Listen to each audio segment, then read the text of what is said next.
अस्सलाम वालेकुम प्यारे बच्चों, कैसे हो? I hope you be fine.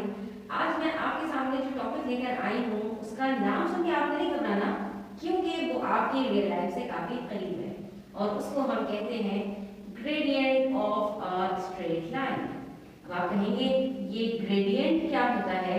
तो बच्चों, ग्रेडियंट कहते हैं किसी भी लाइन का स्लोप कैसा है, उसकी ढलवान कैसी है। यानी एक स्ट्रेट लाइन अगर आप फॉर एग्जांपल मैं आपके पास यहाँ ड्रॉ करूँ, ठीक है, अब ये क्या है, ये एक साइड से दूसरी साइड पर जा रही है और इसकी जो डायरेक्शन है वो डायगोनल है, ठीक है, वो टेढ़ी होकर नीचे जा रही है।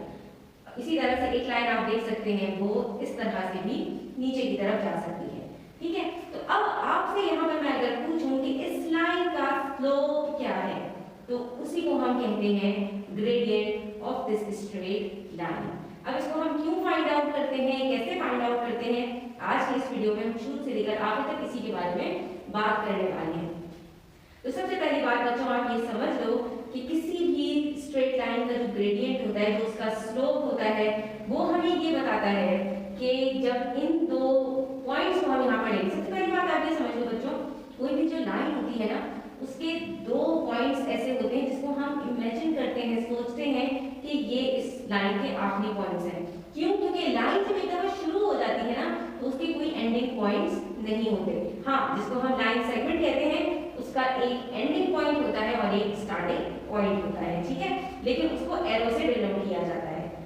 इसी तरह से जो रे होती है, उसके अंदर भी आपने पढ़ा होगा कि उसके अंदर एक तरफ आपकी लाइन कभी खत्म नहीं होती और एक तरफ आपकी लाइन खत्म हो जाती है। तो हम जिसकी बात कर रहे हैं उसको हम लाइन कहते हैं, जिसके दो नेवर एंडिंग पॉइंट्स होते हैं, ना खत्म होने वाले पॉइंट्स होते हैं। तो ऐसी किसी भी लाइन के ऊपर हम कोई से भी दो पॉइंट्स इमेजिन करते हैं और हम ये कहते हैं कि अगर इस लाइन के ऊपर मैं थोड़ा सा भी हॉरिजॉन्टल चली जाऊं, या मैं ये कहूं कि अगर मैं एक यूनिट इसमें हॉरिजॉन्टली यानी कि जो सीधी लाइन होती है उसमें अगर एक यूनिट में आगे जाऊं, तो इसी लाइन पर वापस आने के लिए मुझे कितना वर्टिकली ट्रैवल करना पड़ेगा।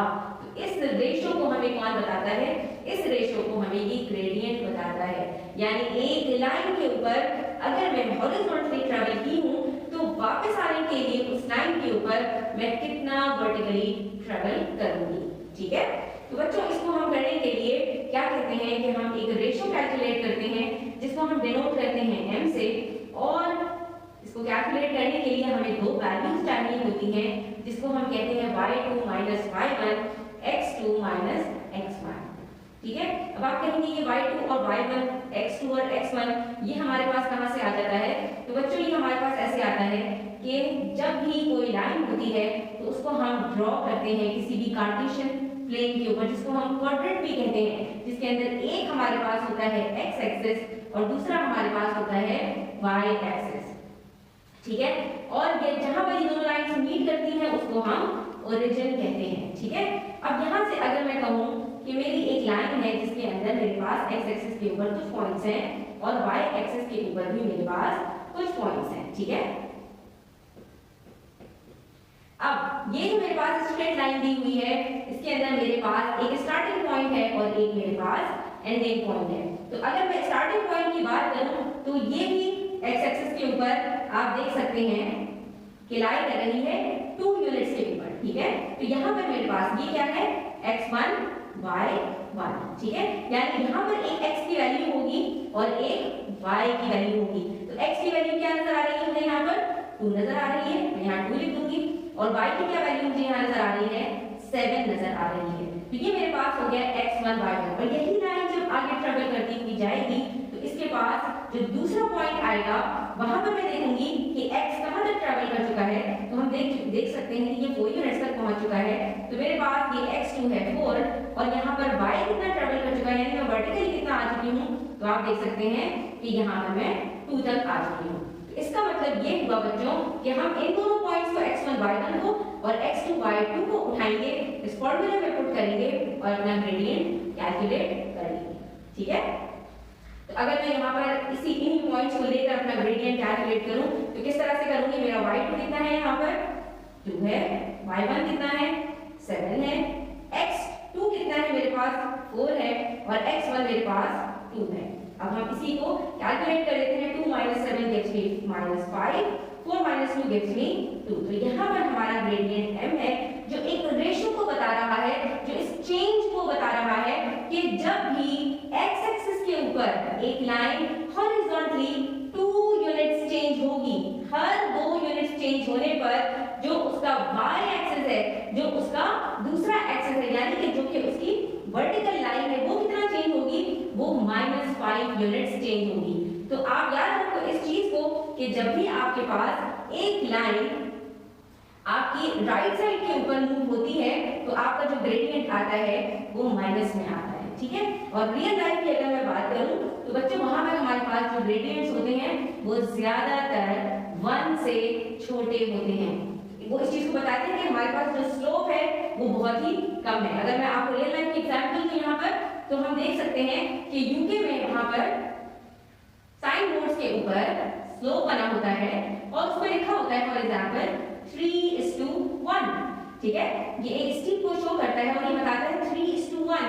ये जो 3:1 का रेशियो है, तो बच्चों यहाँ पर जो हमारे पास रेशियो होता है वो क्या होता है, डिवीजन ही होता है। इसका मतलब क्या है 3/1। और हमारे पास ऊपर कौन सी वैल्यूज होती हैं, y2 - y1 और नीचे कौन सी वैल्यूज होती हैं, x2 - x1। और हमने शुरू में ही बताया था कि ये y2 - y1 किस चीज को जो है डिनोट कर रहा होता है, ये इस बात को बता रहा होता है कि एक लाइन ने वर्टिकली कितना ट्रैवल किया है।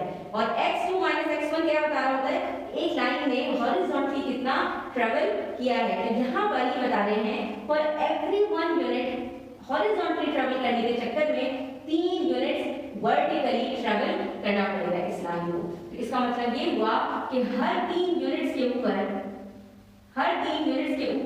जो लाइन ट्रैवल कर रही है वो 2 यूनिट्स ट्रैवल कर रही है, सॉरी हर 3 यूनिट्स के ऊपर 1 यूनिट ट्रैवल कर रही है। और यही हमारा ग्रेडियंट बताता है। यानी अगर 1 यूनिट या 1 किलोमीटर आप आगे जाएंगे तो उसके अंदर जो एक फ्लैट सरफेस है उसके मुकाबले में इस रोड के ऊपर आप 3 किलोमीटर नीचे की तरफ आएंगे, ठीक है। और यही आपका ग्रेडियंट या आपका स्लोप डिफाइन करता है। चलो बच्चों, अब इसके एग्जांपल सॉल्व करने के लिए आप राइट साइड वाली वीडियो पे क्लिक कीजिए, अभी जाइए और इसके एग्जांपल्स के साथ इसको एक्सरसाइज के साथ सॉल्व कर लीजिए। अब तक के लिए इतना ही बच्चों। वीडियो अच्छी लगी तो लाइक कीजिए, शेयर कीजिए अपने फ्रेंड्स के साथ, कमेंट कीजिए और अपनी राय के साथ कीजिए और अपना बहुत ख्याल रखिएगा। अगर आपने चैनल सब्सक्राइब नहीं किया तो प्लीज सब्सक्राइब करते जाइएगा।